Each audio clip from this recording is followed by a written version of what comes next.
Impossible. Unmöglich. That was the word echoing through German High Command on December 19, 1944. American General George S. Patton had just announced he would disengage 3 full divisions from active combat, rotate them 90 degrees north, march them through the worst winter in decades, and attack the southern flank of Germany's Ardennes offensive in 48 hours. German generals laughed. Their intelligence officers called it American propaganda.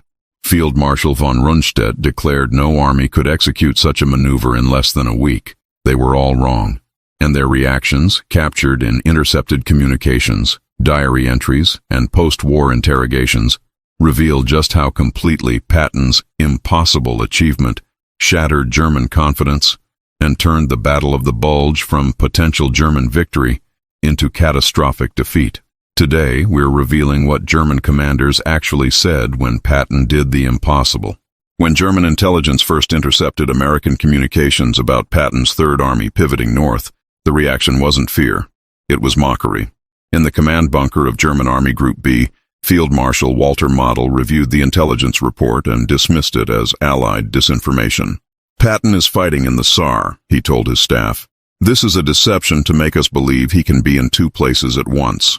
German operational planning for the Ardennes offensive, codenamed Wacht am Rhein, relied on one critical assumption. It would take the Allies at least a week to shift forces from other sectors to respond to the breakthrough. German commanders had studied Allied doctrine, logistics capabilities, and command structures. They knew moving large formations required extensive planning, supply coordination, and time. A 90-degree pivot of 3 divisions through winter conditions, 2 weeks minimum, possibly 3. Colonel General Alfred Jodl, Chief of Operations Staff at German High Command, was more analytical in his assessment. His diary entry from December 19th noted, American radio intercepts suggest Patton's Third Army will attack our southern flank within 48 hours. This is either brilliant psychological warfare to discourage our advance, or American commanders have completely lost touch with operational reality. No army in history has executed such a maneuver in such conditions in such time. Even Generaloberst Heinz Guderian, the father of German panzer tactics and an expert in mobile warfare, couldn't believe it. When informed of Patton's announcement, he reportedly said, "If Patton actually accomplishes this, I will have to rewrite everything I know about armored operations." Guderian understood armor and logistics better than almost anyone alive. He knew the fuel requirements, the coordination needed, the planning involved. What Patton was promising violated every principle of operational art. German field commanders on the southern flank of the Bulge received orders to prepare for possible American counterattacks, but not for 3 or 4 days. Forward units were told to focus on advancing west, not defending south. The German 7th Army, responsible for the southern shoulder, was allocated minimal reserves because High Command didn't believe a major threat could materialize that quickly. This disbelief was Germany's first critical mistake. By the time they realized Patton wasn't bluffing, it was too late to shift their operational focus. December 21, 1944. German confidence began cracking. Reconnaissance units reported massive American troop movements heading north from the Saar region. Not small units, entire divisions with full equipment trains. Radio intercepts confirmed Third Army units were disengaging from combat and repositioning. Most alarming, Luftwaffe aerial reconnaissance, despite terrible weather, spotted long columns of American vehicles moving through the snowstorm. At Army Group B headquarters, Field Marshal Model's tone changed dramatically. His Chief of Staff, General Hans Krebs, recorded the conversation. Model paced the command room, repeatedly asking how this was possible. He demanded our intelligence officers explain how Patton was accomplishing in 2 days what should take 2 weeks. German logisticians ran the calculations and concluded the Americans were doing something impossible. To move 3 full divisions with their support elements, approximately 133,000 men, 11,000 vehicles, tanks, artillery, ammunition, fuel, and supplies, through winter conditions on roads shared with other Allied units required coordination that shouldn't be achievable. One German quartermaster officer wrote in his report, "Either the Americans have developed supernatural powers, or our understanding of logistics is fundamentally flawed." The psychological impact on German commanders was significant. They had based the entire Ardennes strategy on Allied predictability and slowness to respond. Suddenly, That fundamental assumption was collapsing. If Patton could do this, what else were the Americans capable of? General der Panzertruppe Hasso von Manteuffel, commanding the 5th Panzer Army, was one of the first to grasp the implications. He sent an urgent message to Model.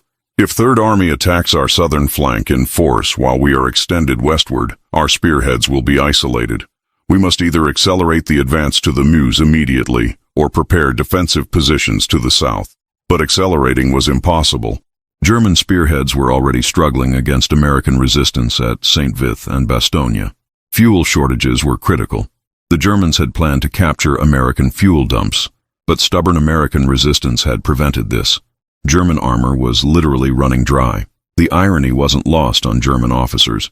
Here was Patton, supposedly moving 3 divisions through a blizzard, while German panzer units were immobilized for lack of fuel.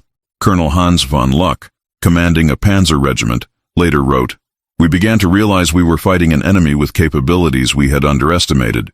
The Americans we thought of as amateurs were outmaneuvering us with an operational flexibility we could no longer match."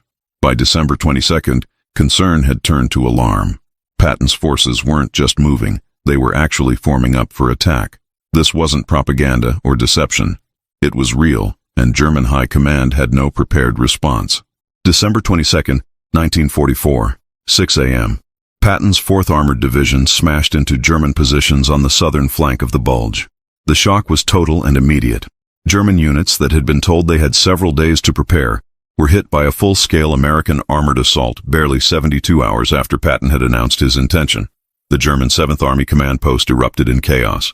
General der Panzertruppe Erich Brandenberger, commanding the southern shoulder, sent a frantic message to Army Group B. Under heavy attack from American armor, multiple divisions. This is not a probe. This is a major offensive. Patton has actually done it. Field Marshal Model's response, recorded in command logs, revealed his stunned disbelief. Confirm that this is 3rd Army. Confirm Patton himself is directing the attack. How is this possible? When confirmation came that it was indeed Patton's forces in full strength, Model reportedly threw down his marshal's baton and declared, "We are fighting a genius." German soldiers on the receiving end of Patton's attack were equally shocked. Lieutenant Hans Schmidt, whose unit faced the 4th Armored Division, recorded in his diary, "The Americans appeared out of the snowstorm like ghosts. We were told they couldn't possibly arrive for days. Yet here they were, in overwhelming strength, attacking with a coordination and ferocity we hadn't seen before. They fought like men possessed." At German High Command in Berlin, the atmosphere turned grim. Hitler had personally guaranteed that the Americans couldn't respond effectively to the Ardennes offensive.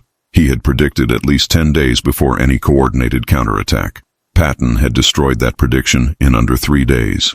When informed of the attack, Hitler's response was characteristic. He blamed his intelligence officers for incompetence and his field commanders for weakness. He refused to accept that an American general had simply outthought and out-executed German operational planning. But the professional German officers knew better. General der Infanterie Günther Blumentritt, Chief of Staff to Field Marshal von Rundstedt, wrote in his after-action report, "Patton's relief of Bastogne represents one of the most brilliant operational achievements of the war. To disengage from combat, move 3 divisions through winter conditions, and launch a coordinated attack within 48 hours requires staff work, logistics coordination, and command excellence that exceeded anything we accomplished, even in our victories of 1940. The German southern flank began collapsing. Units that should have been advancing west were instead fighting desperately to hold positions against 3rd Army's assault. The careful German timetable, already behind schedule, was now completely disrupted. Patton's attack didn't just relieve Bastogne, it broke the operational logic of the entire Ardennes offensive. As 3rd Army's 4th Armored Division broke through to Bastogne on December 26th, German High Command faced a brutal realization. The Ardennes offensive had failed, not because of American resistance at individual strongpoints, though that was heroic, not because of fuel shortages, though those were critical. The offensive failed because George S. Patton had done something German planning assumed was impossible. Field Marshal Gerd von Rundstedt, overall commander of German forces in the West, held a command conference on December 27th. The minutes of that meeting, captured after the war, reveal the depth of German consternation. Von Rundstedt opened with a damning assessment. "We built our entire strategy on the assumption that Allied response would be slow, disorganized, and reactive. Patton has proven that assumption catastrophically wrong. We are no longer fighting the hesitant, cautious allies of 1942 and 1943. We are fighting an enemy who has learned to operate with a speed and decisiveness that matches or exceeds our own capabilities. The strategic implications cascaded through German planning. If the Americans could move 3 divisions 90 degrees in 48 hours, then German operational security was meaningless. Any concentration of German forces could be met with rapid American response. The entire concept of surprise offensive operations, the core of German tactical doctrine, was obsolete against an enemy with such operational flexibility. German panzer commanders were particularly shaken. General der Panzertruppe Heinrich Freiherr von Luttwitz, whose forces had been diverted from the drive to the Meuse to counter Patton's attack, wrote bitterly, "We created the concept of mobile armored warfare. We wrote the doctrine of rapid maneuver and breakthrough exploitation. Now an American general is using our own concepts against us, and doing it better than we can. This is a bitter pill." At Hitler's headquarters, the Führer's response was predictable but revealing. He insisted the offensive continue, that more resources be committed, that determination would overcome operational reality. But his generals knew better. Model, Manteuffel, and von Rundstedt all privately acknowledged that continuing the offensive was pointless. Patton's relief of Bastogne had demonstrated that American forces could respond faster than German forces could exploit breakthroughs. The psychological impact extended beyond individual commanders. German soldiers began to question whether victory was still possible. They had been told the Americans were poorly led, poorly trained, and lacked German military excellence. Patton's achievement shattered that propaganda. German troops who had fought confidently in 1940 and 1941 now faced an enemy who could outthink, outmaneuver, and outfight them. The Battle of the Bulge continued for weeks, but German commanders knew from December 26 onward that they had lost. Patton's 48-hour miracle hadn't just relieved one surrounded unit. It had broken the back of Germany's last major offensive and proven that American military capability had surpassed German expertise. After Germany's surrender, Allied intelligence officers interrogated captured German commanders extensively. The conversations about Patton's relief of Bastogne were particularly revealing. These weren't men trying to excuse defeat. They were professional soldiers trying to understand how they had been so completely outmaneuvered. Field Marshal Wilhelm Keitel, Chief of the Armed Forces High Command, was interrogated in May 1945. When asked about Patton, Keitel responded, "We made the mistake of believing our own propaganda about American military incompetence. Patton destroyed that illusion. His ability to move an entire army through a blizzard and attack within 48 hours demonstrated operational excellence that we could not match in 1944. Perhaps we could have done it in 1940, when our army was at its peak. By 1944, we had lost that capability. Patton still had it, or perhaps the Americans had finally learned it." General der Panzertruppe Hermann Bauch, considered one of Germany's finest tactical commanders, was more analytical. Patton understood something fundamental, that in modern warfare, the side that can respond faster controls the operational tempo. He didn't wait for perfect conditions or complete information. He acted decisively with what he had. This is what we did in our victories. By 1944, we had become cautious and slow. Patton remained aggressive and fast. That difference determined the outcome. Even Model, who had directly opposed Patton's Third Army, acknowledged the achievement. Before his suicide in April 1945, Model told his staff, "If Germany had commanders who could operate with Patton's speed and flexibility, we would have won this war. Our early victories made us arrogant. We believed our doctrine was superior. Patton proved that doctrine matters less than execution, and his execution was flawless."